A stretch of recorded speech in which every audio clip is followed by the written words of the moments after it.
So I want to use my Silhouette to cut out the letters for one of your door decor packages.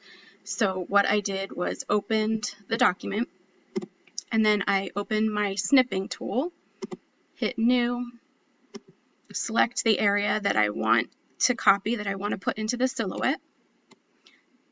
Then up here, click Copy, open a blank Silhouette document, paste that image, and then over here on the side, I open the Trace panel, select Trace Area, select that whole area. Once it turns yellow, select Trace. Once you see the red lines around the black, then you've got your trace, and move the original out of the way.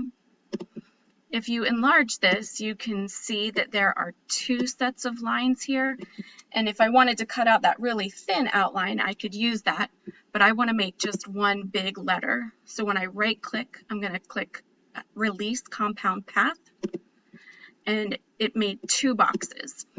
So if I go in to the inside and click once and then hit delete, it gets rid of the inside, and now I just have one letter that it will cut out, and I'm able to adjust it to the size that I need.